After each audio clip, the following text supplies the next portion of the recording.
Do you feel that your faith and your intuition is the same thing? Is that the way that God speaks to you or the higher power speaks to you to guide you on the choices that you're making? Yeah, I think so. I think every one of us has an intuition or a knowing, and I think a lot of people haven't heard their knowing in a long time. But I think our knowing is always right. And for me, yeah, that's how I hear God talking to me. Is I've never heard Him speak out loud. I've never, but I hear it through that kind of that still small voice or that knowing or that gut instinct. And you know, a big part of my journey, like a lot of people see the kind of the highlight reel, or maybe they read kind of the press story that's like, oh, Denny's waitress that starts idea in her living room and builds, $1 billion company. But my real journey, my real story is like a girl who went from not believing in herself to learning how to believe in herself, and not really even knowing how to hear that own knowing or hear that still small voice, to learning how to hear it and then trust it. And I think with every woman, but also every business owner, every esthetician, every spa owner, I think that, I can talk about business and tips and all that for a million hours. But when I look at what made the difference in my journey, I really think it was learning how to go from not believing in myself to believing in myself, and learning how to hear my gut and then make this decision to trust it. I think so many times we are surrounded by so much noise, so much uncertainty, definitely in the last 14 months, so much noise, and our self-doubt has grown so large in the last, especially 14 months. But then we have, the noise of the self-doubt, but then the noise of other people's opinions, the noise of how difficult, like in my journey, I had lack of proof of success around me for a long time about my dream. And sometimes those things can get so loud that we almost can't even hear our own knowing anymore. And so I feel like, it's so important that we all learn to ignite our light again, because we've been dimming it for a while, but that also we learn really, I think the victory in life is learning how to get still, how to hear your own knowing, and then making a decision to trust yourself. That's when I think we step into our calling, and into the person we're born to be, versus like staying in our comfort zone, in our self-doubt, and talking ourselves out of our own truth. So yes, you listened to yourself. Yes, you trusted your intuition, but yes, you also worked 100-hour weeks, right? Yeah. So which I don't think I needed to. Well, go ahead. I'm going to get on here. I did so many things wrong, Daniela, so many things wrong. And I share them all for the first time in this book, because I don't want people to make the same mistakes I made. And you know what I mean? If I could save anybody nights crying themselves to sleep or self-doubt, then it's all worth it. Well, it's what's really interesting to me. So in the past, COVID, all of the things, right? Estheticians have done a lot of pivoting, and there's a lot of women out there who have said, hey, I want to start my own line. I realized I was going 100 miles an hour this way. And when I had a moment to pause, I realized I actually wanted to go that way. And so there's a lot of people interested in private label and formulating and all the things. And you've got to have drive. You've got to have, your why has to be in the right place. But you got down to less than $1,000 in your bank account and you kept going, right? That's scary. That's scary. And so what combination, like, what were you going through at that point when you were at less than $1,000? Like, you must have had so many people saying, what are you doing? Is this right for your family? Like, are you sure you should have quit your job? Thing. Yeah. Totally. Yeah. And that's hard. And, this idea I talk about even in Believe It, about the power of our own microphone and who we let speak into it, and learning to turn up the volume and turn down the volume. So important, it was, my journey of I thought, and there might be a lot of people listening with us right now that think this too, or maybe they're smarter than I was. Hopefully they're smarter than I was. I thought, if I can pour everything I have into creating a product and it's actually really good and it works, then it's just going to sell. And people are just going to hear about it. If you build it, they will come. Yeah. Right. Exactly. I thought that. And then I learned my own experience wasn't that. I learned, oh, wow, this is really hard. And when you can't afford to hire other people, you have to get really scrappy and figure out how to do kind of everything you don't know how to do the best way you know how to do it. And, you know, I think that a couple things, you know, I developed a toolbox. I call it my imaginary toolbox because it's usually in my head, but I also keep it in my notes app on my phone and I write it in journals. I have a toolbox that I lean on that I think is important in addition to the why, but I have a toolbox where I put, you know, other people's stories, underdog stories, turn victorious, quotes. Oh, is that when you were talking about messages. just reading all the quotes? Like, yeah, and just going back to, and just even like stories of inspiration, right? Like you mentioned hearing on Joel Osteen, him share a story, and like that would be something I would hear. And I have Joel Osteen stories I put in my toolbox, and I go back to them when I need to be reminded of who I am, or how where I come from doesn't have to determine where I'm going, or stories of people who, you know, didn't come from the right family or the right education or weren't qualified, but they overcame everything to make it because they believed in what they were doing. And, you know, I have a toolbox that I go back to lean on. That's something that I pull from. Also, though, for everyone wanting to start this idea in their living room or start their business, which is happening. It's happening. I think that I think there's really big pluses and really big minuses right now. I think the big pluses are that there's kind of like no barriers to entry anymore, right? Almost anybody can create a company, a skincare business, a makeup business. It used to be really hard because you had these giants of companies that controlled the department store floor space and controlled who got into the professional channels to be then sold to, right? All of those things. And barriers to entry have really dropped, and a lot of people are able to build businesses now going direct to consumer. So that makes it easier. What makes it harder is the market's way more flooded now, and it's even more difficult to have people know that your product exists, to get the word out. And also, there's a whole other side of this, which would probably be way too boring for your podcast. I won't get into, but if you ever want to ask me about it, the whole other side about all the stuff I had to learn the hard way about regulatory compliance and FDA label regulations and clinicals, all the stuff that, you know, we were, after 3 years of everyone telling us no, our big huge first account was QVC. And the blessing in that is we had to go through all the unsexy stuff. Like they're so strict with QC and quality control and regulatory compliance. And at the time I was like, oh gosh, this is a lot of work, but I'm so grateful I went through it because all the clinical testing, all the, allergy testing, all the stuff they make you go through, most retailers don't have you go through any of that. And nowadays you can sell straight online without having to understand or go through any of that either. That is the sexy stuff to our listeners, because on our coaching calls that we have, we talk about that all the time, is like, you know, the behind the scenes of ingredients and all the things. So, but yes, right now we're talking about the book and your story. And I want to kind of circle back here, because one of the things that I kept getting out of the book, and for those of you listening, this is actually the first physical book that I have read in so long. We have babies about the same. I have a 3-year-old and a 10-month-old. And so, you know, being pregnant, I had a pandemic baby. It's like Audible is the thing. And I said, no, I'm going to get the physical copy. And I'm so glad I did, because of the pictures that are in the squirrel picture. Oh, I read that at like the perfect time. But if you guys have the Audible, get the physical book.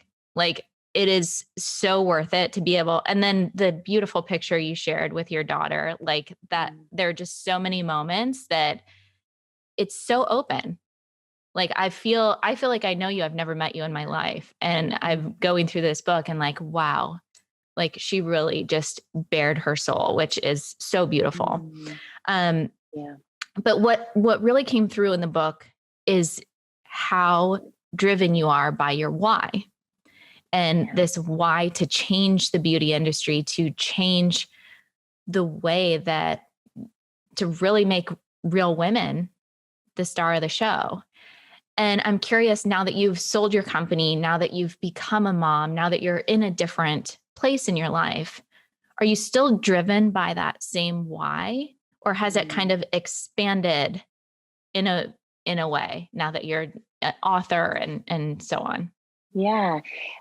Yeah. Thank you for that. I think too, the power of your why. And one of the things I talk about in here that I'm so excited you're doing a book club and everything else, because I think the doing the work of the why, but then peeling back the layers and going so much deeper on the why beneath the why. I think that so many people, whether they are estheticians or spa owners or launching their own product line or a person that just has a goal in their goal journal, so many people will come up with a why, if they've even done that, right? A lot of people don't do that. They'll see companies have a big why or a mission statement, but then for their own goals, they don't attach a why to it. And I think it's so important to do that because it makes us so much less likely to give up.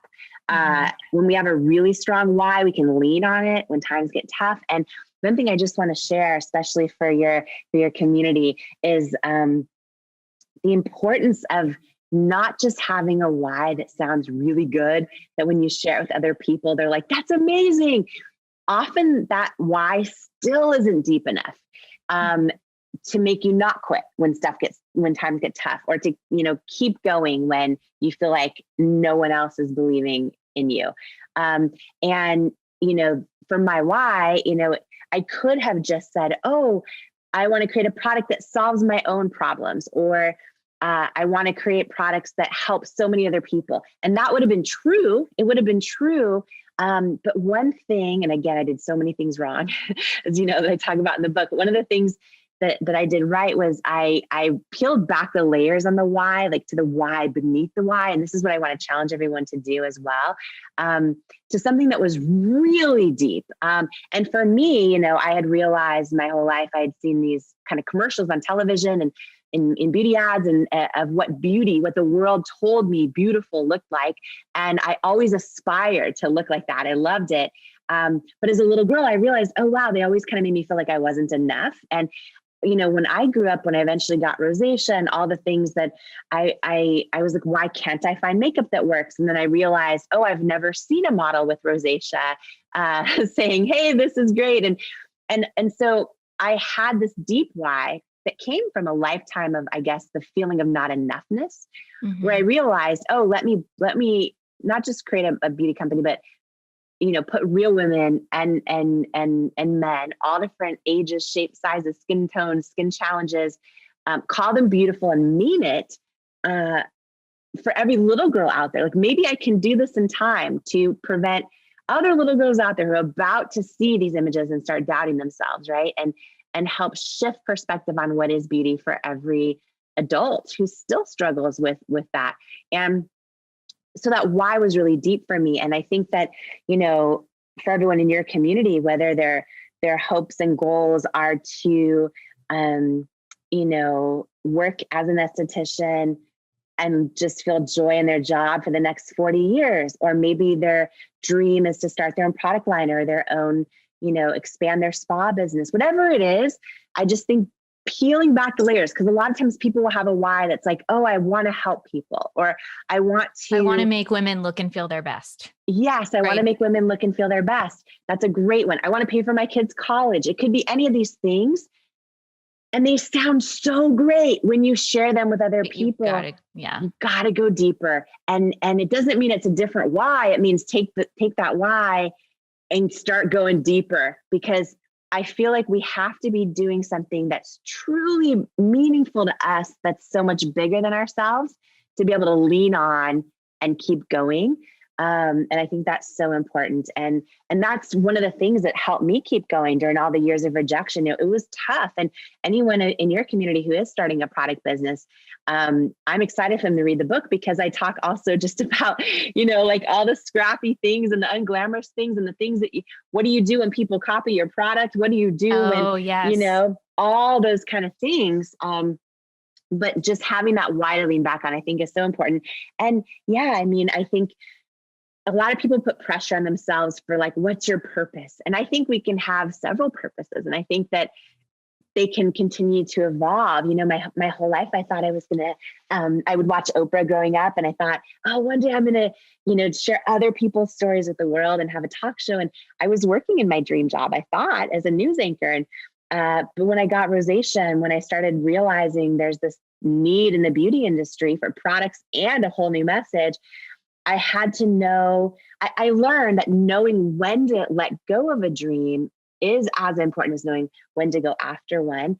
And my purpose shifted in that moment. And I chose to kind of trust myself in that. And, you know, now as a mom, definitely, like definitely. And also just, you know, I had a moment, I don't talk about this in the book at all, but just to share with you, I had a moment about 2 years ago where I'd all of a sudden realized, oh my gosh, I was in my living room for years. We built to bigger offices, over 1,000 employees, sold to L'Oreal. And I was sitting in this corner office that was brand new. It was my first time sitting in this brand new corner office at the It Cosmetics headquarters. And our new offices were over 60,000 square feet. And my office overlooked the whole Manhattan skyline. And I had this huge bathroom. I don't know why I just felt like a bathroom was a big deal. Like I have a bathroom. And it was like an office bigger than almost any home I'd ever lived in. And I sat there in this moment knowing a couple things. And I just was like sobbing in my office going, wow, this is so beautiful. The art on the wall. Where am I? This is not how I was raised. But also, wow, like I made it. Like that dream became this reality. I felt like I was in the movie Devil Wears Prada looking around going, where am I? And I could have stayed there, right? But the mission and the purpose and everything that I had dreamed of, L'Oreal's done such an amazing job at building that out. And, you know, I stayed on as CEO for 3 years post-acquisition, and we doubled the size of the company the first 2 years post-acquisition. The team is incredible. And I sat there in that moment going, oh, wow, right now I could start doing all the cool stuff. Like right now I'm in this office that the world tells me is what significance looks like. I could now go to all the fancy parties. I could do all these things, but I had I'm on the inside, but then I had this feeling of, oh, but you know, you're supposed to serve in a whole different way that impacts people. You're supposed to share the stuff you've gone through to help other people. Yeah. And I knew it. And it was weird because a lot of people are scared to leave the things that make us feel important or significant. And I knew if I stayed there, it wasn't where I was supposed to be anymore. And it was really hard. I sobbed my eyes out sitting in that office, and I made the decision to step away, and it was really hard. But it's because I felt, to your question, I felt my why and my purpose was transitioning to something new. And I knew if I ever wrote a book, I'd want to donate 100% of the proceeds, which I am, to Feeding America and Together Rising. But I also know that when we really share our stories, you know, that's when we all come together and get stronger and rise higher and go, oh, I don't want to make that mistake. Or, oh, that's how Jamie handled that person telling her she's not enough. I'm not going to let anyone look me in the eye. Relatable. The book is so relatable. And I mean, you know, we both have suffered miscarriage, and just sharing that, I think for so many women, there's a shame around that. And there's a scary piece around that. And I remember when I told my community, I felt like I had to tell them because I was just going underground. I needed time to heal and couldn't show up in the same way. Yeah. And I received at least 50 emails from women sharing their story and saying thank you and for sharing. And I realized, like, on such a small level, just by me sharing that I went through that and the pain, and that, like, I'm okay and you can keep going and it's normal and there's nothing wrong with you. And so when I was reading that section of your book, I'm like, this is incredible. Just this alone, sharing that, like, this happens and you're okay and you're normal and you can keep going and you can be a huge success and you can have a family, was such a beautiful piece too for women to hear, because that can be devastating. that can stop you from going after your why, so such a big piece. Yeah. And, it's really hard when we're in the midst of struggle and setback. And I, just to share one thing, I did this kind of big book launch event this week where I invited a couple friends to speak. One of them was Robin Roberts of Good Morning America. And she shared something you just reminded me of that I want to share in case this also as of service inspires, your whole community too. We were talking about our greatest accomplishments and things like that. And she said something, and Robin has won every award you can possibly win, and she's in the Broadcast Hall of Fame, and she still wakes up all of America, Good Morning America, every single day. She's won every sports award, everything. And she said the things that fulfill her, the things that she is the most proud of in her life, aren't anything she's accomplished. It's the things she's overcome. So the things that literally bring her the most joy, most fulfillment, most that she's most proud of are the things she's overcome. The biggest opportunity for growth. Yeah. And just, completely. And then just knowing we're strong enough to get through them and then can be there. Like, I'm sure you're sharing your story, helps everyone else process their own experiences, especially people that have been keeping them to themselves or not really sure or feeling alone in them, right? Feeling like it's just them or something's wrong with them. And, when I was I went through a decade of not being able to carry pregnancy to full term and had several different times where that was really challenging. And I was hiding it for a long time. None of my employees knew. And we were doing fertility treatments and all the things. And, I felt like my body was betraying me, like my body was failing me and what was supposed to happen wasn't happening. And there's so many emotions that come with that. I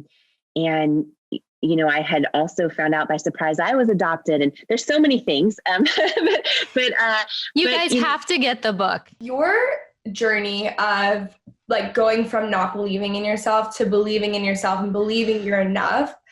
How was it a decision that you made, or was it really just this, process of basically your entire life up until then? Yeah, it's been so many lessons along the way and so many setbacks that I later realized were setups.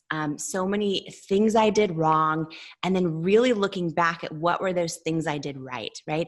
Looking back at when I made decisions where I listened to other people's opinions or the experts instead of actually listening to my own gut. Oh, those were the things I did wrong. When I look back at what happened, right? And it's been building on all of these things. And so, in the book, I share so many stories, and it's wild because like literally 95% of the book is stuff I've never shared before, ever. And I had this realization that a really big realization that, because I get DMs on Instagram every single day from so many girls and women and people who say like, oh, wow, you started with nothing and built $1 billion business from your living room. Like, did you just get lucky? Or was like, did someone give you a big break? Or like, did you, right? All those things. And I kind of had this realization, oh, when you just see the highlight reel or you just read the headlines, it makes it seem like, oh, maybe she just got lucky or she's, whatever. And it's like, you know what? I felt this strong calling on my heart that if I could pour everything I've learned into how you do that, like how did I do that into one book, that would be of service to other people, right? And so like, for example, I'm donating 100% of the proceeds, by the way, every penny from the book, I'm literally purely just doing it for exactly the question you just asked, which is to help every other person out there learn to believe that stepping into all of who they're born to be is possible, right? The thing when I look back on all of the lessons from going through years of hearing no, because I created a company called It Cosmetics in my living room where I started with an idea and close to no money. And I just thought once we created an amazing product that worked, I thought it would just do well, right? And then I started this journey of every beauty retailer saying no. every department store, every QVC, everybody saying, no, you're not the right fit. We don't think your positioning is right. We don't think you're right for the beauty industry, all those things. And when I look back and I went through 3 years of hearing no's from everybody, and got down to under $1,000 in my bank account, which was our personal and business bank account, and didn't know how I was going to make it. And when I look back on all of the journey, like, there's so many lessons I learned along the way, but one of the biggest ones, and really a huge through line in this whole book, is that, like, yeah, I worked really, really hard, and I didn't give up. And not giving up every time you get knocked down, every time you get a setback, that's so important, because at the end of the day, a lot of people never realize their dreams because they actually just quit or they give up, or they let their own self-doubt talk them out of it. So I didn't give up, and I worked really, really hard, but like, how I actually built a $1 billion business from my living room was like the most important thing I did when I look back at everything, was like, I made the decision to believe that I could.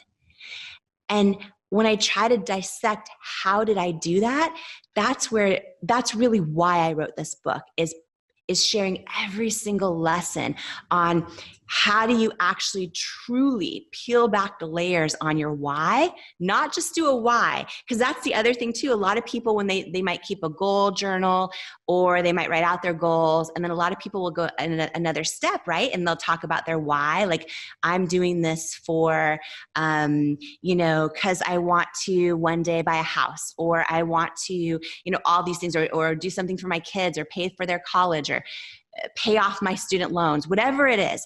And what I've seen over the years is that those whys, they sound really good. And when you tell them to other people, they like sound great.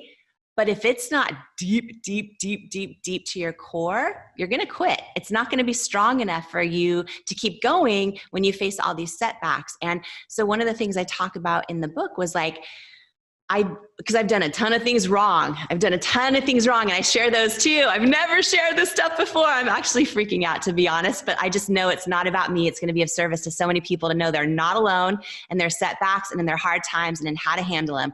But in the book, I talk about, like, I did a ton of things wrong, but one of the things I did right was early on in my journey, I knew, okay, I'm creating makeup products. And of course, I want them to work for me and my rosacea, because nothing else will. And of course, I want to help other people.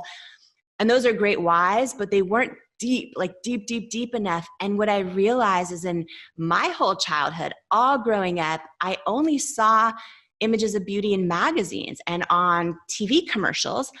And they were never real, right? They're always overly photoshopped. And I never saw anyone that looked like me or had any skin challenges. And I realized in the development of this company, while I was trying to create a product that actually worked, and when I realized why didn't any other product work, and then I realized, oh, wait, I don't even know if the models are actually wearing the product they're advertising, all those things, I realized, okay, not only do I want to create a company that has great products, but I want to start using models that are every age, every size, every skin tone, every skin challenge. And I want to authentically define them as beautiful and mean it and all those things.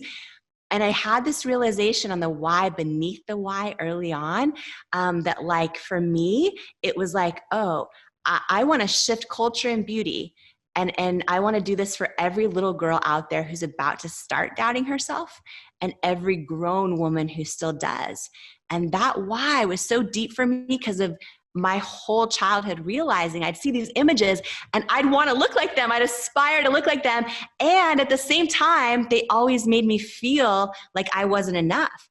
And so this deep why was so important. I talk about, like, how to do that in the book for yourself, for whatever your dream is. Because some people out there, they're like, oh my gosh, I really just want to dance, and I want to start painting again, or I want to launch a business, or I want to become a pastor, or I want to start a blog, right? Like, we all have these things. And I feel like we end up, right? Because here's the big thing. This is the big thing that, and I love just sharing this process in the book too, but so many of us know we have this calling on our heart, or this, like, kind of inkling where we want to step out and do something, but, like, it's way more comfortable in our comfort zone. And I feel like when we stay in our comfort zone, it comes at the price of chipping away at our soul. That's the first thing. And when we have a gut feeling, intuition, like we're made for more, like we have gifts or talents or ambitions to offer the world, one hard part I've seen and experienced personally too is sometimes the people around us, even when they're great people, whether they're family or friends or whatever, and they love us dearly, they don't have that same inkling. like they don't get it. They're super happy in their comfort zone. And what happens to so many people is we have the volume turned up on listening to everyone around us.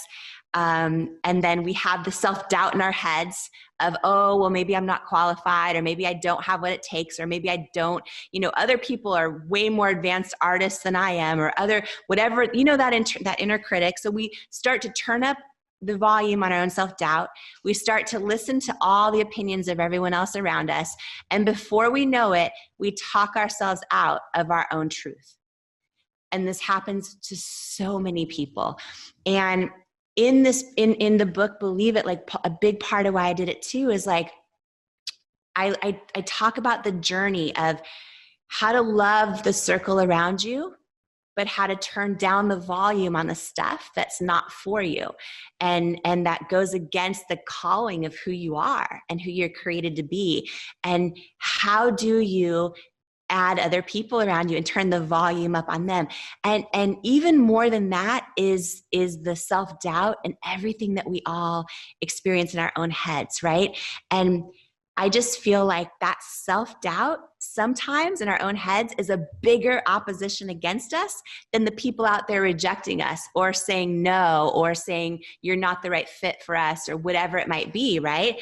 And so this book talks so much. I share so much about how to break through that noise of self-doubt, and learn to actually hear your own intuition and learn to trust yourself, right? Because so many people don't even know how to tune in and listen to their own intuition. Maybe they haven't even heard it ever or in a long time, because everything around us is so much noise, from other people's opinions to people not believing in us and us getting no's and rejected, to then the self-doubt in our own head. It's a lot. And I think the journey of learning how to go from not trusting yourself to truly trusting yourself is huge. And it's so many people, it's their journey they're on right now as well. So this book is definitely for them. It's crazy what you're talking about right now, even just, loving the people around you, but maybe turning down some voices or working through self-doubt. I was actually talking to my pastor this morning, and we were just having this conversation, and she was just saying, a lot of us have very unique calls on our life. Like a lot more of us have those than realize. They either just don't realize them, or they don't have, the courage or the faith to kind of walk that out. And we were talking, and I was like, it's not my job to get these people to understand me. Like it's my job to follow what I feel as though like God has put on my heart, or what I feel as though is like inside of me. And that's something that I feel like has been a constant battle, not even necessarily with other people, but even with myself sometimes, because something specifically that I'm even trying to work on now is believing like the best is yet to come, and like being one of those people who believes like, oh, I am so excited for the future. I know what God has for me. I know it's going to be even better than what I've seen. And maybe it's just the year that we've been in, or a lot of other life circumstances, but that's something that I'm working on for myself. And it's not about like being this positive person necessarily, but it's a deep core belief, not only in myself, but that there is so much good to come. And obviously we're promised trials, like that stuff will always happen. But I feel like when you're in the middle, like we talk about when you are talking about the difference between the headlines versus the reality, I feel as though that's where I feel like I'm kind of at right now, and where so many people listening to this are. How do you like navigate the in between? And not that it ever necessarily stops, but when you feel like you're in the middle and you see more in your head than you see that's like in front of you. Yeah. So and I love that you talk so openly about your faith, right? And all of this, because for me, that has been like the espresso in my latte in life. You know what I mean? In such a big way. So a couple things. I think that, and I have known this, but sometimes we know something, and until we actually truly experience it and look back, then we're like, we go from like believing it to like being certain of it, right? And in my journey, the thing that I know for sure, I know this for sure, is that every setback we experience is God's way of setting us up. Every setback is a setup for all that is to come. And I believe that the things we go through, even periods like right now that you're describing of feeling like you're in the middle and you're trying so hard to anticipate and believe that the best is yet to come. Even this season, right, I believe is a setup for everything that is to come. And I believe that in all my heart. And when I look back at it, I have learned every setback and every hard season and every season that was just okay was a way of actually making me strong enough to be able to handle the weight of the big God-sized dreams when they come true. Because God-sized dreams and stepping into our calling and stepping into who we were created to be, especially those of us that know in our heart, we're meant for more. We're meant to give more, serve more, create more, love more, inspire more, right? Be of service more. I believe when you're at service at the highest capacity, that it's not about you. It's about how has everything you've walked through and been through actually helping someone else believe it's possible to get through it, believe it's possible to step into all of who they are. And we can't do that unless we've gone through it all as well.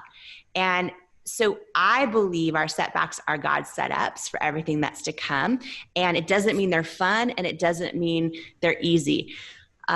When I look back at going through like the 3 years of rejection, or I look back at, painful moments, right? There was a moment where, the story when, we were a couple years into the business, I didn't know how we were going to make it. And we had a really big investor interested in our company. And I thought like, oh my gosh, he's going to change my life, because he had invested in all these consumer product companies that we all buy at the grocery store. And he'd his private equity company had invested in a lot of them when they're super small and made them huge brand names, household names. And I was like, oh my gosh. And we went through all these meetings, and at the very end, and I thought like, oh, if he invests in us, then we're not going to go bankrupt. And maybe he can help us get into all these stores like Sephora and Ulta and department stores who are all saying no to me. I thought it was the biggest, most exciting thing ever. And at the end, we flew out for the final meeting, and he was standing 3 feet from me, and my husband was right next to me. And he said, we're going to, I wanted to share with you in person that we're so grateful for your time. We're excited for all you're building, but we're going to pass on investing in It Cosmetics. It's a no. And I remember saying, okay, can you give me some feedback? Can you share why? Because I always think feedback's a gift, usually. And he said, do you want me to be honest with you? And I said, yes, please. And he said, I just don't think women will buy makeup from someone who looks like you, with your body and your weight. And when he said my body and my weight, I remember this moment where I was looking at him, and it's almost like I was watching his lips move in slow motion as these words were coming out. And I felt my whole body flood with this lifetime of body doubt and self-doubt. And it was this moment where it's like I was staring my own fear, straight in the eye. And I knew I had to keep my faith bigger than it. I also knew in that moment, deep down inside, I had this feeling, and this is why it's so important that we do the work of learning to listen to our gut and learning to trust ourselves. Because in that moment, I had no proof around me that this company would ever grow or become successful. And then I have this person in front of me that I saw as a visionary. I saw as someone who truly created stellar brands. And he's telling me, no one will buy makeup from someone who looks like me, my body and my weight. And I had this feeling deep down inside my gut in that moment that he's wrong. And I also knew if I was ever going to prove it, I would have to figure out how to believe that for myself. And the other thing is, in that moment, I didn't even get mad at him. Of course it hurt me, and I had to learn, we talk about volume. I had to learn how to turn down the volume on those words from being on the repeat button in my head over and over and over for years. But I also knew in that moment, like, he's passing on investing in my company because the sole reason I want to create this company, he's been impacted by the beauty industry his entire life. And he's learned, just like we've all have been taught, you have to look a certain way to sell something, right? And so he was just, I don't want to say a victim, but like a byproduct of what he's seen his whole life on television and in magazines. So it fueled me. And this is part of why mindset is so important, and why not slipping into that like woe is me victim kind of mindset. It was like, oh no, you know what? This is a gift. This is a setback right now. It really sucks. God, I don't know how I'm going to pay the bills. I don't know how I'm going to keep the lights on. Like, I started going to the Costco. I don't know if you have a Costco by you, but the Costco outdoor food stand where you get the $1 hot dogs. Yep. I was like, okay, God, I'm doing that. And at least it tastes good. And I was like, how am I going to keep this business alive? That setback was a setup, because it fueled me this deep, deep, deep why of like, oh, even this dude is like this dude in a business suit who has probably never bought a beauty product in his life is impacted the same way women are by the industry. And it fueled me. And so I believe, and really honestly, the reason I wrote this book, and like, I'm literally donating 100% of the proceeds of the book. The reason I wrote this book is because I believe everything we've gone through, especially once we're through a lot of it, we learn like, oh wow, the next level of success is that it's not about us. Like, how can my story, your story, everyone who's listening's story actually be of service to other people when we actually have the courage to share it? And for me, that's where I get my greatest joy. And it's like the lessons and the stories in this book, if this can save other people from making a lot of the mistakes I made, and save them at least some nights of crying themselves to sleep at night, but more importantly, help them on their journey of like believing themselves, trusting themselves, like knowing they're enough, and just deciding it's possible to step in to who they were born to be. Like, to me, that's everything. And so the season you're going through right now, okay, don't even get me started right now on your calling, because first of all, you are magic. And so many people listening right now will agree with me. And everything you're going through right now is, of course, part of your own journey.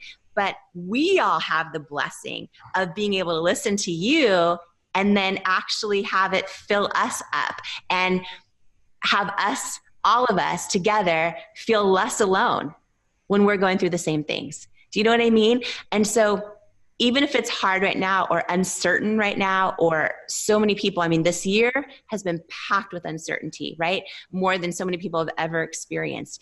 And I would never downplay how hard it's been on so many people ever. I would never wish it on people ever. What I know through so many, and this book is so many personal hardships too, right? From adoption, surprise, you're adopted in your 20s. I found out in my 20s, to rejection, to like all of these things personally, right? I just think that they're all part of our journey to make us strong enough to be able to carry the weight of our calling when we step into it. Thank you. Something I love so much about you is how you are so willing to share and to open up. And it's almost like you're this open book and you're trying to give value, and you do give value to pretty much every single person who I'm sure like even comes across. How do you believe in yourself, especially in a moment like right now where the future's right in front of you and it is swirling with endings and with beginnings. That's always how I feel in the summer, right? Summer is supposed to be this awesome time where we relax, we dial it down. If you're lucky and you can get to the beach, that's fantastic, or a pool. But when I'm at the beach, you know what I'm thinking about? My freaking future and the endings and the beginnings. And today, I want to throw how you believe in yourself in the middle of all these endings and beginnings. And how do you believe in yourself when you haven't even started taking the actions? How do you believe in yourself when you don't know how this thing is going to turn out that you really want to do? Well, my guest today, she's a super close friend of mine. And she is somebody you want to hear from right now. Who am I talking about? I'm talking about none other than Jamie Kern Lima. She's the founder of It Cosmetics, which she started in her living room, and she sold it to L'Oreal for $1 billion. And here's the thing that I love about Jamie. Jamie is the queen of learning how to believe in yourself, because when she started It Cosmetics, she was not some influencer with daddy's money. No. She didn't get a degree in how to start a company. She was a waitress at Denny's with terrible skin rosacea, like the bright pink kind of breakouts all over her cheeks. And it was that rosacea and that hardworking work ethic from being a Denny's waitress that made her create her own foundation. And that was the beginning of this $1 billion company that she created in her living room, It Cosmetics. And I know you're going to love hearing from her, which is why I am so excited that you're here to talk to us about your journey. You are one of my favorite human beings of all time. I cannot thank you enough, Jamie, for being here as my friend and for being here as the professor on the topic of purpose and learning how to believe in yourself. Ladies and gentlemen, let's give a big, warm Mel Robbins podcast welcome to Jamie Kern Lima. Mel, thank you. Thank you for having me. This is going to be fun and real and raw, and I can't wait. And I hope it just adds so much value to everyone listening. So I'm grateful to be here. Thank you. There's no question, because, you have those friends in your life that you don't see very often. Mm. But every time you do, it's like no time has disappeared, and you just have this like kind of twinkle on your skin because you just love being with this person. I love you so much, Jamie. I'm actually mad at you that you live so far away from me. So maybe we should just start right there. I love you. Thank you. I feel the very same way. And one of the things I want to share, I know we're going to dive in deep on purpose. By the way, I love Purpose Professor. I'm like, yeah, let's do it. Let's do it. Because it's one of our biggest life questions. How do I find my purpose? But I just want to say, Mel, something really important to me that I didn't want to leave here without saying. You can edit this out if you don't like it, but everybody listening needs to know this. You are one of the rare human beings that is the same off air, behind the scenes, in your everyday life as you are in all the public things. You know what I mean? And you and I have both met so many celebrities and so many people with millions and millions of followers, and it's very rare they're the same. And one of the things I love so much about you is you are even more funny, even more intelligent and brilliant and kind and raw and real in real life. So that congruency is like 1 in a billion. And I love you. And I'm just grateful to be here for you. Wow. Okay. Just that. I think the episode's over now. No, we got to go back in time because, I think one of the reasons why I wanted to have you on is because the entire mission of this show is to empower and inspire you listening to us right now to create a better life, whatever that means for you. To take the simple steps that sometimes feel impossible to pursue your dreams, to improve your health, to create greater connections, to believe in yourself. And Jamie truly is not only the professor of purpose, but her life story is a demonstration in cultivating belief. Belief in your ideas, belief in your intuition, belief in God, belief that things will turn out.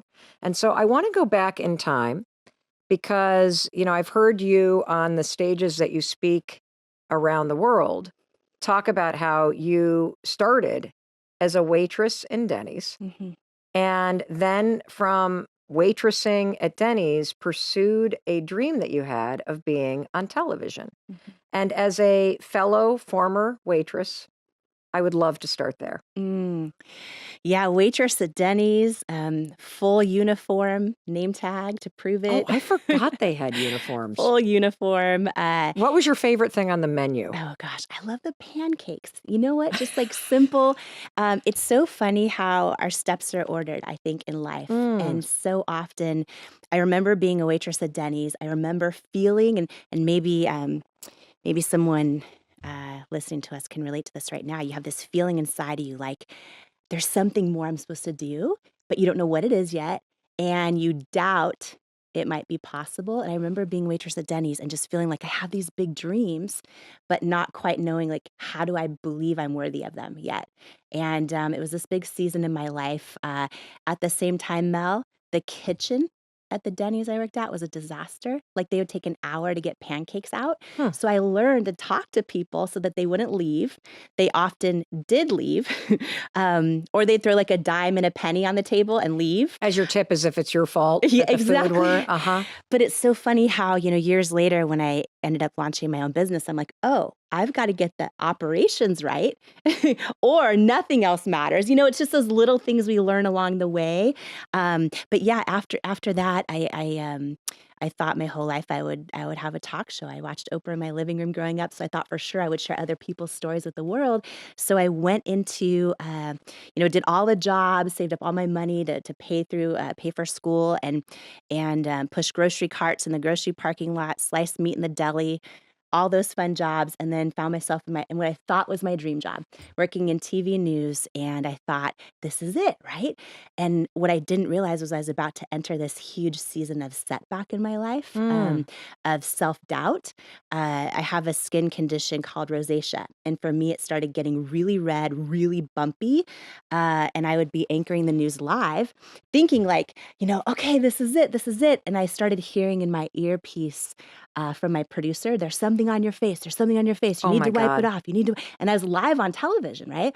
And I would glance down during the commercial break and I saw, the makeup is breaking up on my face and these big red bumps are coming through. And it started this season that felt like setback. But so often in life, the seasons that feel like setbacks are actually setups for what we're called to do. Okay, stop right there. Did you hear that? The seasons of your life that are setbacks are often setups for what you're called to do. I want to just make sure everybody heard that. And I want to take a highlighter and also highlight something that you said about being a waitress at Denny's. And it's this. You said our steps are ordered. Mm-hmm. So can you explain what that means, particularly to somebody who's listening, who may feel like, I know I'm meant for something greater. Yes. Why the hell am I at this step? And this does not feel like it is like on the path of where I'm supposed to go. So what do you mean by the fact that our steps are ordered? Yeah. I believe, everything in life Yep. is happening for us, even when it doesn't make sense. Can we what do you mean happening for us? So to somebody that's like really in it, Jamie. Yes. What does that mean? Let me frame it around our topic of purpose, right? Okay. So often people feel empty because they feel like, my purpose needs to be some job. It needs to be my job, or it needs to be this grand thing I haven't figured out yet. But for those of us that have accomplished a goal we always dreamed of, we get to it and we're like, oh, this isn't it, right? It's never, in my opinion, purpose is never this big goal necessarily. Purpose is so often when we're able to serve the person we once were, or serve in a way for something we've gone through. And here's what I mean. I think our purpose can be like, oh, wow, I went through a really freaking hard season in my life. And I now am actually realizing I'm born to be a generational cycle breaker in my family. Mm-hmm. That is an incredible purpose, right? Purpose can be like, oh, I've been having a hard season for a long time. And when I actually just take a minute and say hi to someone else who's lonely, maybe it's like in the coffee line at Starbucks, maybe it's the neighbor down the street, whatever it is, you feel in your gut a sense of fulfillment, like a sense of alignment when you're doing something in your purpose. Mm. And I think that the big mistake people make is they think it's this end goal, right? A lot of times when people hear my story and they hear the, oh, Denny's waitress builds $1 billion company, they think my purpose was to be some big entrepreneur. It wasn't? It wasn't. What was it? In the journey of how I did it, Yeah. I took this massive risk, right? Taking my makeup off on national television when I was told not to, and being brave enough to be seen and helping other women realize that they're worthy and enough exactly as they are, seeing them as who they are. To me, that is my purpose. And in doing that, it just a byproduct of that with It Cosmetics is we built a company with millions and millions and millions and millions of customers. And what's wild is 5% of our customers actually have skin issues, like I do. 95% don't. It's just that they felt seen and connected with something that spoke to their soul, right? For me, being willing to say, here I am exactly as I am, no makeup, and, all my skin issues. I think people connected with that feeling of, oh, I'm enough exactly as I am. You know what else I think is a really important part of your story? It is waitressing. Yeah. It's pushing carts in a supermarket. Yeah. It's working in the back house of a restaurant. That's Yes. my story too. Helping my best friend on her paper route, bussing tables. And I think when you work in retail or you work in a service job, Yeah. and you feel at times invisible, you start to realize how important it is to treat everybody with respect and kindness. Yes. That there is no work that is beneath you. And when you can bring that level of service to the job that you have right now, even if you hate it, even if people treat you like garbage, even if the back of the house is not getting those pancakes out on time and Yes. people are angry, if you can bring a sense of grace and service and just humility to those roles, I think it changes how you show up when things start working out, because you don't ever forget what it's like to be treated like shit Yes. because somebody was mad that their pancakes weren't out on time. Yes.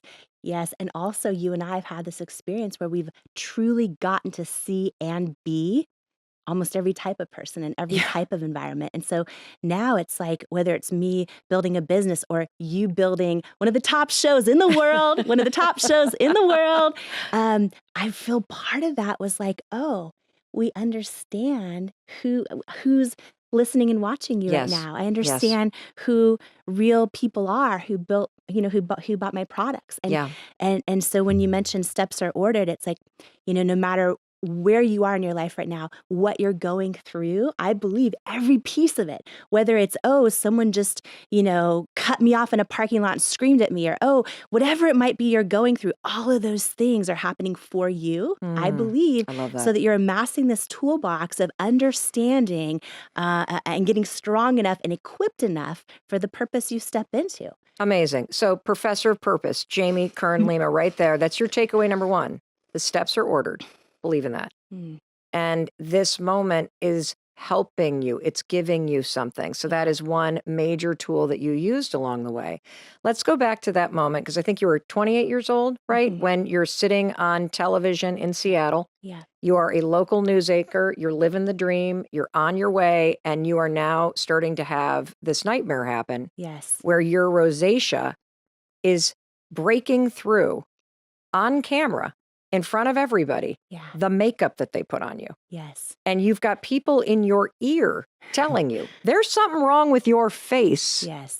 And you're realizing, holy cow, the makeup that they've put on my face cannot cover the rosacea and the skin issues that I have. So what do you do in that moment? Well, the first thing I did was start freaking out, right? And I literally, I started entering this season of self-doubt where I would be live on the air, anchoring the news, thinking thoughts in my head like, oh, am I going to get fired? Are viewers changing the channel right now? Like, am I costing the company ratings, right? So it was this Could you feel those moments when you could feel like the makeup not kind of like disappearing? Like, there were moments when I used to be a commentator for CNN. I was pre-menopausal. where I could feel the hot flash coming. Yeah. I didn't feel it until they said it in my ear and in my earpiece. And then what would start to happen was I would get so nervous and stressed out because I kept trying to cover it during commercial breaks. I could feel my heartbeat in my ears. So what I remember is like anchoring the news live and sometimes you have to be happy, tell this happy story or you're serious telling. And I just remember my heart beating in my ears, hoping people weren't changing the channel. And, oh my God. and it started this thing where I, would spend it's funny. I was anchoring the news and people think when you're doing that, you must have all this money, but you really don't get paid much at all. And I took my little paycheck that I had and started spending it on department store makeup, professional artistry makeup, drugstore makeup. I couldn't find anything that worked. And I had this idea one day, like, oh, if I can't find anything that works for me, there's probably a whole lot of other people out there that feel like makeup doesn't work for them. And it was sort of this idea where I was like, if I could figure out how to make something that worked for me, it helped a whole lot of people. And that was my knowing or this gut feeling. But then my head, Mel, was like, oh, but you got no money, you got no connections, no one in the beauty industry, you're unqualified. So I sat in this place, right? And we're talking about purpose. I had this gut feeling like I was supposed to go for this thing, but then my head was like, oh, but here's all the reasons why you're not qualified to do it. Plus you're in your dream job, right? And I sat between those two. And it wasn't until I had this big aha moment of why I needed to do it that pushed me over the edge. Okay, so what is the aha moment? Yeah, so I realized one day, I'm like, this makes no sense. There are thousands of makeup companies out there. How does nothing work for me, right? Then I had this moment where I realized I've never seen a model with bright red bumpy skin saying, selling makeup. Like you always see these photoshopped, airbrushed models. And I realized, Mel, like, wow, my whole life, I've actually loved those beauty commercials and I love seeing the magazines and I always aspired to look like them. But deep down inside, they always made me feel like I wasn't enough. And I had this moment. I was literally on the news set when this happened where I was like, wait a minute. What if it's not just about launching a makeup product? Like what if I could actually figure out how to do it, which I had no idea how, and I had no money. But it's like, what if I could actually launch a product that works for me? And what if I actually put real people as models, like every age, shape, size, skin tone, skin challenge? What if I use them as models, call them beautiful, and mean it for every little kid out there who's about to start doubting themselves and every grown woman who still does. And that deep source of pain from how I was feeling not enough and what could I do about it? That, in my opinion, is one of the strongest ways to find your purpose. It's what has just destroyed you or hurt you that you've maybe made it through. Yeah. And how can you now use that making it through to help someone who's going through it? Okay. That's like a mic drop moment from our professor of purpose, Jamie Kern Lima. So again, I like to unpack these things to make sure this is a, I always say this is not just a listening podcast, it's a doing podcast. And I want to make sure nobody's left behind. Yes. And there was billions of dollars worth of wisdom that you just dropped. And so I want to try to unpack it for anybody that is listening to this and you have this sense that you're made for more. Yes. So one of the things that I heard is look in your life and see what problems or frustrations or things that you're struggling with that feel like a setback. And Jamie gave you the example of the rosacea on her skin and her inability to find something that actually could help her solve this issue of being able to cover it up so that she could do her dream job. And that setback is a setup for something new. And then get out of your own sort of selfish or self-loathing or the self-excuses and the self-pity and remind yourself that there are 8 billion people on this planet now. There are other people that are dealing with this. Yeah.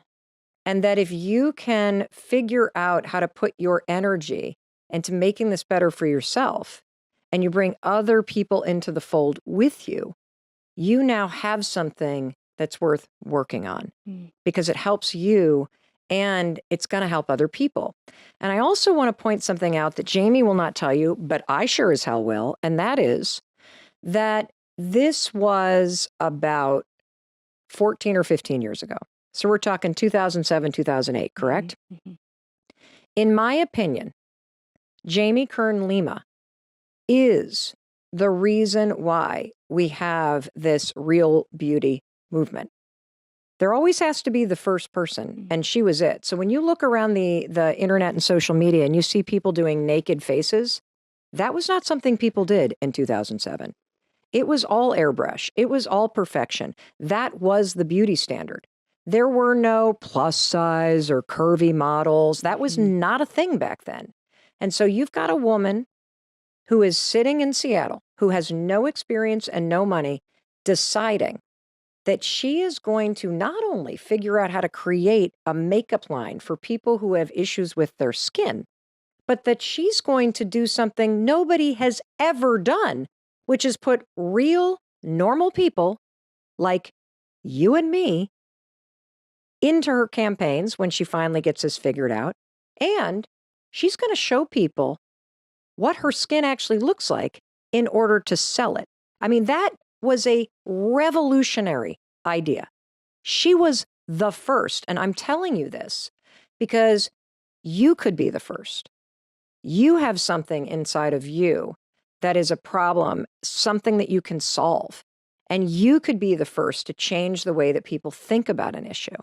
And so, Jamie, let's pick up the story, because how do you go from this aha moment, like, oh my God, oh my God, oh my God, to doing something? Yes. Because I think some of us have aha moments, right? Yep. And then we don't do anything. Yes, because we doubt him. We doubt him. We think like, oh, someone's already done it. Yes. Or, oh, whatever. First of all, if you're out there right now and you think, oh, you have an idea or a way you want to show up in the world or someone else you want to help, but you think, oh, someone's already done it. Literally, there's only one of you in the entire universe, which by definition means no one has ever done it the way you're going to do it. So when I launched this... Say that again, Jamie, for the people that are like, whoa, whoa, whoa, kids, calm down. Wait, Jamie just said something. I was doing my dishes. Say that again. Talk about the fact that this matters. This is huge, because I think the biggest reason we talk ourselves out of things is we think, oh, someone's already done it. Yes. Someone's already done it before, who must be smarter than me or more talented or more whatever it is than me. And what I have learned and then proven. And I want to tell you too about I'm going to get so excited, Mel, because when you do this thing, like, don't be shocked then when there's millions and millions of rejections and people don't get it, right? Because it's never been done before, right? Oh, yes. Because there's only one of you. There's only one of you doing it the way you're going to do it. But just to recap that, there is literally only one of you in the entire universe, right? And so if you are going to show up to this world authentic, that means whatever you do, if it's authentic to you, it's actually, by definition, it's never been done before, right? And so when you show up that way, don't be surprised if not everyone gets it right away. Or, in my case, all the experts I put on pedestals all said no, that this idea of how I wanted to connect with women, they thought it wouldn't work, and they thought I wouldn't therefore make them any money.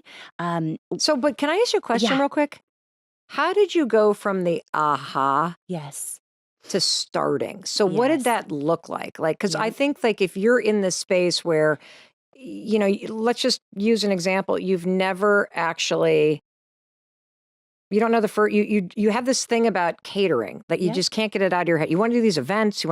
You've never actually done this because you had never done anything with makeup. You had no idea what you were doing. Yep. You have an idea and you have an aha moment. Mm-hmm. What was the first thing that you did to start to make this real? So leaning on that, why I had to do it and why it felt like it was going to be part of my purpose was a big thing that helped me actually take the risk, quit my job. Wait, you quit your job because you had an aha moment? Yeah, it was deep. I was like, if I had... What did it feel like? It felt like if I didn't do it, I would wake up the rest of my life with this pain in my gut, this longing, knowing I was created for more. It felt like if I didn't do it, I would have the pain of regret. And if I did do it, I might have the pain of failure and maybe the pain of embarrassment and then maybe the pain of, oh, wow, that doesn't feel like it went how I thought it was. I knew it was this big risk. I knew I was leaving what I thought was my dream job. Why did you have to quit your job? Just curious. it was literally from day one, I was all in. Like I dove all in. I knew if I was going to do this, I needed to just go all in on it. And, I started, I do not recommend this, but I started working like 100-hour weeks from the beginning. I was so freaking passionate about it. Like I couldn't stop thinking about what if I can actually figure this out? What if I can literally, because it became a big So did you have dream. any savings? Like, do you have a little bit of Very savings? little Because you didn't savings. pay yourself for the first 3 years that you did this. First 3 years. So basically, my husband and I wrote this business plan, right? Yep. Quit our jobs, dove all in our living room. We poured all of our savings into it. I thought, Mel, and this is for someone watching us right now, I know this. I thought if I can figure the product out, it's going to be huge. Right. And then I realized, like, oh, being an entrepreneur or launching a dream is not always that easy. We put every penny we had into it, and once we actually created a product, and we were scrappy. If you want to know how did you create a product? Like, are you in your kitchen buying stuff at the grocery store, or how does this even work? Okay, so first, I love that technology is right there, right? So researching how are makeup formulations made, who makes them, what are the FDA regulatory compliance, all the unsexy stuff I know nothing about. Just diving into the research phase of how does this happen. And then what I learned is that manufacturers are makeup companies' closest held secrets, right? Like closest held secrets. They won't disclose who they work with, but a lot of these big manufacturers work with all the top brands that you see or a handful of them. Gotcha. So I started. So are you saying that all of the brands and top brands that you see are basically manufactured by a handful of companies? Yes, handful of companies. And then some do it in-house as well. Gotcha. So what I did was scrappy. I walked into a Sephora. I wrote down the name of every single brand in there, went home. I had no money, right? Cold call every single brand and saying like, oh, I'm looking for a really great manufacturer. Could you let me know who you manufacture? And then they hang up on me. You know what I mean? One after another, after another, after another. And I got this really small brand in a totally different kind of positioning where the girl who answered said, oh, here's who we use. They're in New York City, blah, blah, blah. So that was my first manufacturer. Reached out to them, had a meeting in person, had no money, poured this idea out to them. They took a risk making me samples.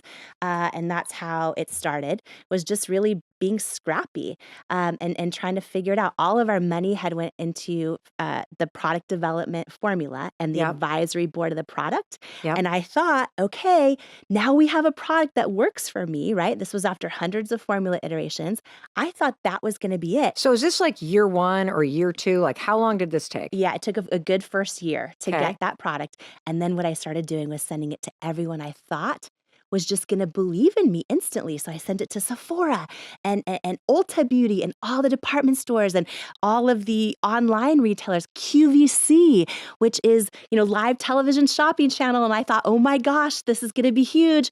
Every single one of them said no, after no, after no, after no. And to your point, it became 3 years of not being able to pay myself, 3 years of hundreds and hundreds and hundreds of no's, of crying myself to sleep at night. Were you and your husband like fighting like crazy? Like, you should go back to work. But why do we do that? Like, were you like doing that? You want to know what it was? Yeah. We still believed in it, but we weren't sure how we were going to make it. It was like friends and family that were like, wait, you quit your job? Are you sure you should have quit your job? Or wait, you still haven't made any money? Like, it's been 3 years, right? So you hear all of this, the voices get so loud. Yeah. The loudest, though, were my own self-doubt. Sometimes we take a chance and go for something because our gut is telling us to do it. And then all of a sudden you face all this opposition and you start to question, is my gut wrong? Is my knowing wrong? And there were so many times where I would literally get another brutal no from, Sephora or QVC or whoever it was. And I would just literally cry myself to sleep. I would pray about it and be like, God, I feel like I'm supposed to be doing this, but nothing is going right. Do you believe that your optimism allows this all to work? Because if you are looking at losses as in, well, this was meant to be part of my journey and this scar is actually attractive, because that's how I think about it. I think about all those losses as scars and like that scar giving you character and that's attractive. Do you believe that optimism was an incredibly big factor and ingredient in your success? I think optimism is great. I think though that knowing why we're doing what we're doing, listening to our gut and going after our calling, like literally living our calling, I think that's the victory. Hold on though. Yeah. Here's an interesting question. Every human needs levels of affirmation along the way to sustain that. Right? Yeah. And so in the beginning where you're not seeing those results, for many, and you might have, I've always seen results pretty quickly in my good calls. So I always try to think about someone who's not seeing it. So because they don't have optimism, they have delusion and they think they're going to be, Beyonce when they can't sing, right? Do you feel like believing in your calling gets affirmed along the way? What do you rely on in that beginning? Don't you think blind faith is actually completely grounded in optimism? I mean, for me, my faith is a huge part of my life. I'm going to take religion as faith out. I'm saying I'm just thinking about you, young you in this moment, and I'm really fascinated by it. I'm meant to do this because what you're talking about is what I love, which is the journey. Yeah. Yeah. I'm trying to get into your. Go ahead, please. Yeah. I was going to say, I don't think the victory is the outcome, right? I don't think the victory. Listen, I know how accomplished you are and everything. I know you're going to have the New York Jets one day. I know all that. But I don't think that's the victory. I think the victory is the journey of actually like stepping into all of who you are and not talking yourself out of your own truth. And what I mean by that is this journey of that we're talking about, right? Of course, optimism, of course, resiliency to get back up every time you're knocked down, of course, all those things. But I think that so many people listening right now, if they don't ever learn to get still and hear their own truth and hear their own intuition, I think what's going to happen, and this is what happens to most people, is they end up staying in their comfort zone. They end up putting their own immediate failures on a pedestal or other people's opinions or self-doubt. They end up talking themselves out of their own truth. And then they end up never actually becoming the person they're born to be. So for me, I don't think like the fact that I was able to build $1 billion company is the victory. I think the moments of me knowing this is what I'm supposed to do and trusting it, even when it doesn't make sense. And I'll give you one example, okay, of this. So, and maybe this will make sense because optimism, of course, is important. And I know what you're saying. But I think the biggest thing is learning how to hear yourself and trust yourself. I really believe that. There was a moment. How do you define that as a term? Because I view that as self-belief and confidence and optimism. I think that you're such a, very quickly I'm like, oh, this is my sister. Like literally within the first 3 seconds, I'm like, oh, I see. So I'm trying to do, and I apologize because I'm hoping a different voice might do this for the listener. I'm trying to figure out what words you use to quantify. Yeah. I fully agree with you, everything you're saying. I'm wondering if you view optimism as, so I think optimism, similar to what we were talking about earlier, sometimes gets pegged as delusion. Yeah. And I've been thinking about, you see where I'm going? Because I could almost feel you doing that right now. And I'm like, I get you, sister.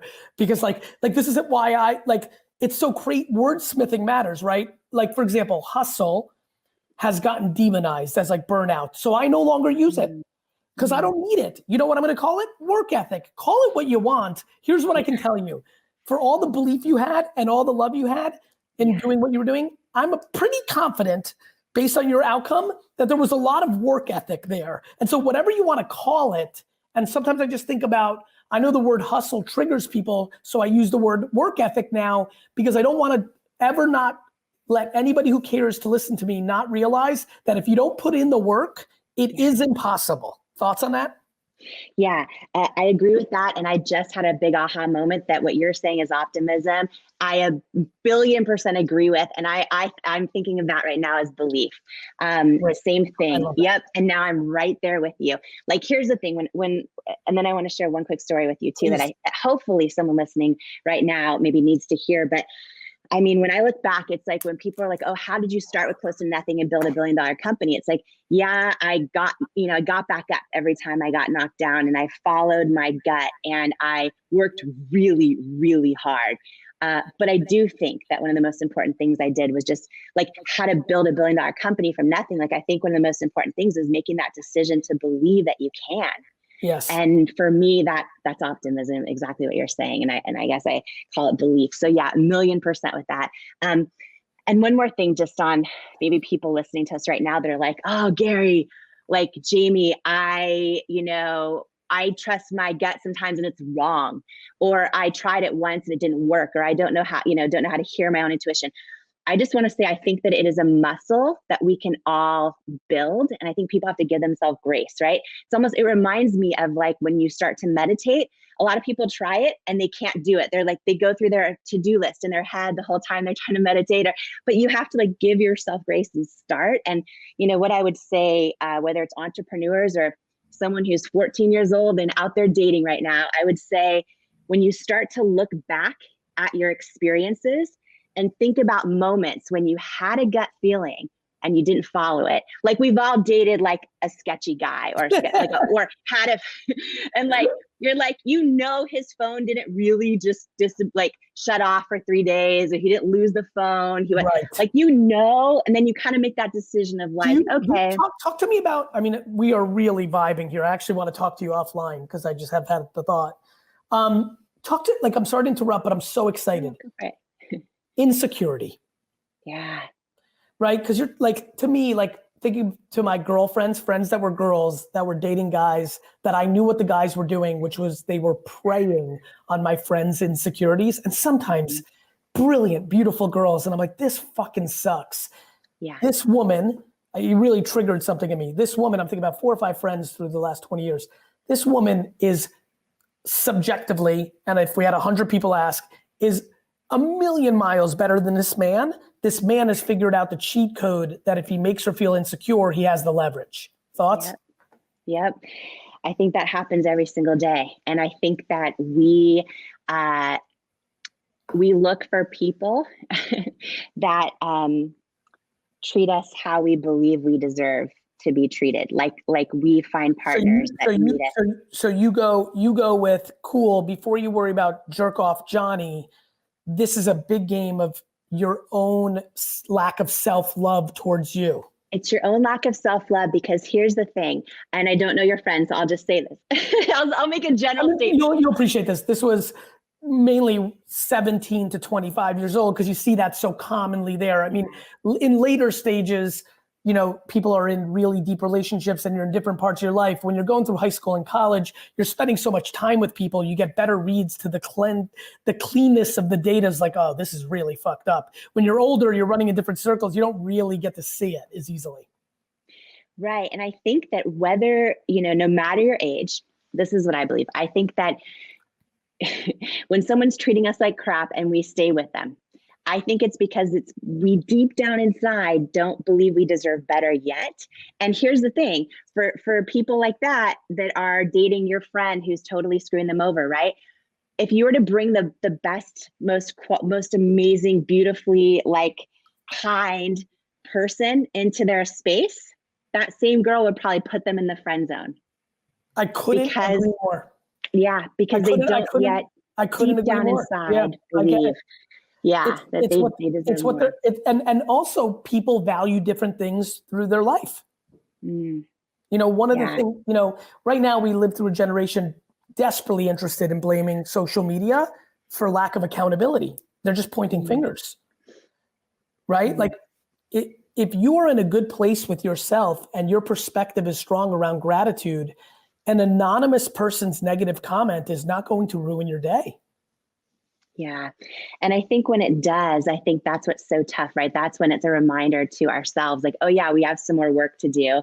One of the things I talk about in my book, Believe It, is just that ability to learn to turn down the volume on certain things and turn up the volume on other things. Like one example, we were 3 years into building the company, right? I was hearing no from everyone, Gary, like from all the retailers I dreamed of carrying our products that I used to shop in, right? I would save my tip money, like I mentioned, as a Denny's waitress and buy products at the department stores or in what year was this? So we launched 2007.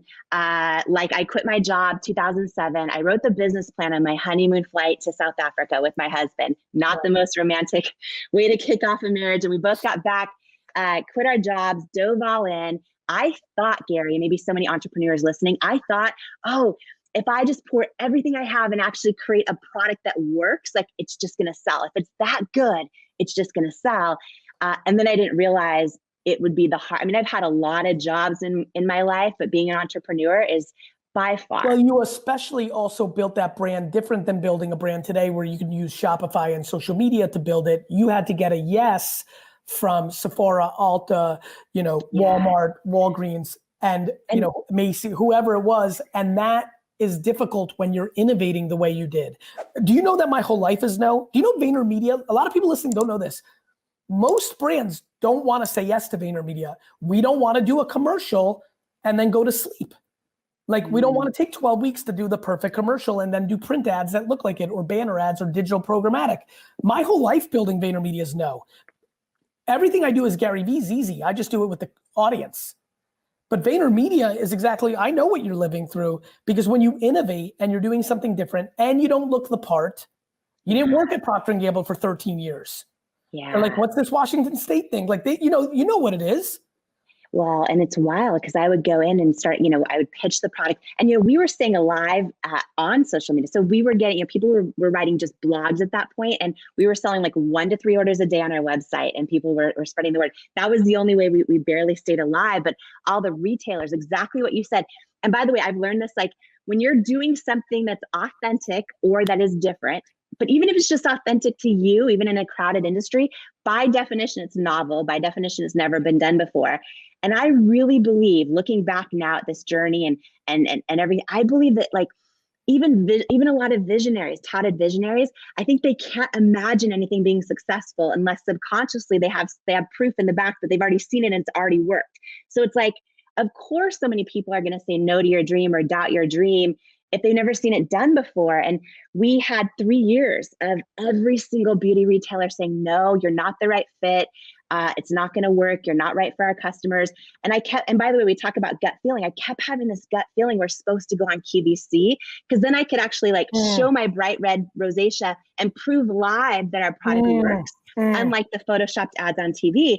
And this is just something to share for someone who might need to hear this right now, who's having a gut feeling, but they feel like they're wrong. Like, I kept having this feeling. And every time I would do a meeting with QVC, it would be a no. Every phone call I'd finally get, like, I got their head guy, Alan Burke, on the phone. He's like a legend. He's responsible for building this $1 billion beauty empire on QVC. And I finally got him on a call, and I thought for sure it was going to be a yes. And because if he's taking his precious time, and it was about a minute into the call, and he said, I just need to let you know, we've reviewed your product with all the buyers. It's unanimous. It's a no. You're not the right fit for QVC. And of course, I poured my heart out. I'm like, oh, but I am the right fit. And then we were down to under $1,000 in our bank account at that point. So I remember crying myself to sleep. And long story short, a year later, when I finally did get a yes to go on QVC, I took this big risk that I was advised not to by consultants. And I put real women of all shapes and sizes and skin tones and skin challenges. And I showed my own bare face and all the things that had never been done before. We sold out at the 10-minute mark. I was crying on national television because it's live. QVC is live to 100 million homes. You knew the truth, and your heart would win, not, students telling you what to do. Yeah, and listen, it was a big risk, but I feel like I know this lesson, that I know this, and now I've seen it play out with thousands of entrepreneurs over the years, but I know that authenticity alone doesn't guarantee success, but inauthenticity guarantees failure. Love that. Right? Love that. Talk to me about the idea of who we can become. What is it you want us to believe? Yeah, my biggest hope, prayer, intention is that each person closes this book and is better able to hear their own gut and trust themselves. And what I mean by that is, I think what Jay-Z said is so right? But I also think it's not a victory, because we're told so many times, keep going, don't give up. Like, since the time we're little kids, we watch, even if we don't play sports, we watch movies, and kids are taught, just don't quit, don't give up. I actually think it's a failure if we don't ever learn how to tune in and hear our own gut and our truth and our calling, and then we just keep going and don't give up anyway. and we're not on the right path. And what I mean by that is, since the time I was a little girl, I'd watch Oprah in my living room, and I just had this knowing, oh, I want to interview other people. Like my whole instincts, Tom, I literally just want to ask you questions right now about you and Lisa, who I'm obsessed with, and like that's my who I am, right? I love other people's stories. And so I knew that's what I always wanted to do for my career. So, eventually that's what I did. I was working as a journalist. I was working as a television news anchor. And when I got that problem, and I mentioned earlier, that skin problem, I was at this moment in time. And I think, hopefully everyone in Impact Theory community, like wherever you're at in life right now, at this very moment, I believe everyone has a knowing inside of them. I don't think it matters if they have a faith or no faith. I don't think it matters any of that. I think everyone universally has a knowing or a truth inside. And I think most people never learn how to get still and hear it.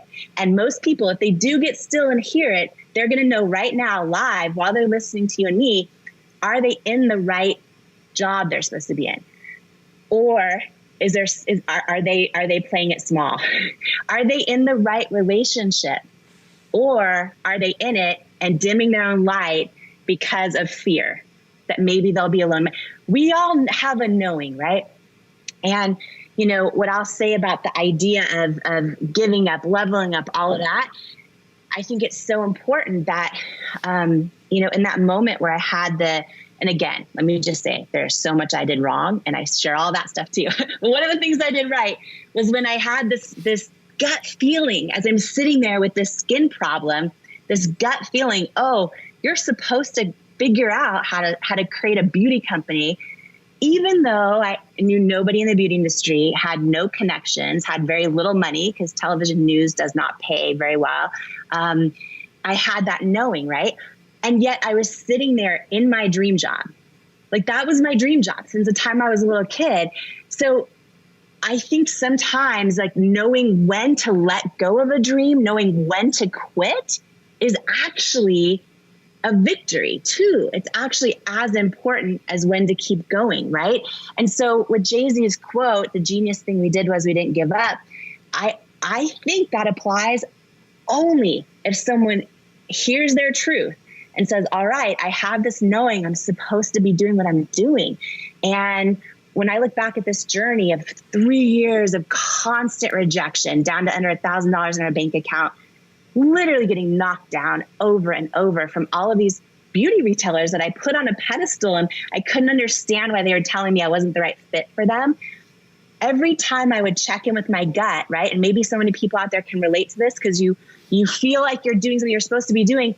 But like for me, there was no proof around me that my idea was right.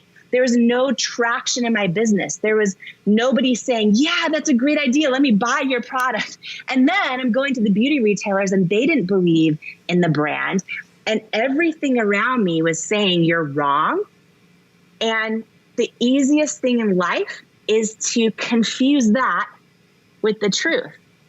And I think the only way we know the truth in life is when we get good at getting still and hearing that inner knowing.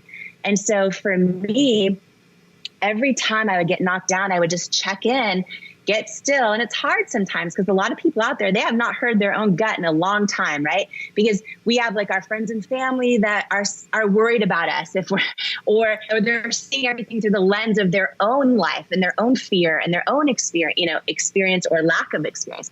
And then we have, in my case, experts who I valued so much saying like, you're not the right fit. You're not, not literally saying no. And as as I shared in so many stories in the book, they said so many other crazier things that all but basically said, like, it's not just a no now, it's a no forever.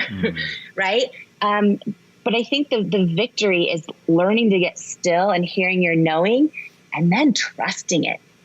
A lot of people don't trust themselves. And I think that is what keeps people inside their comfort zone in life, which I think when you stay in your comfort zone, it chips away at your soul.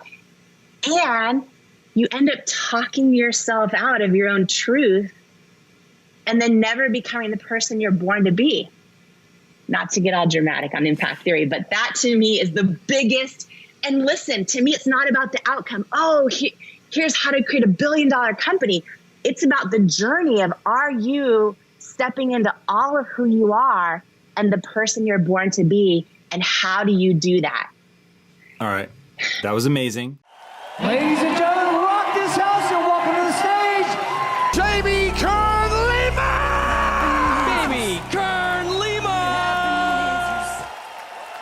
Every single one of us has had someone tell us we're not enough. Every single one of us has had someone say words to us that hurt.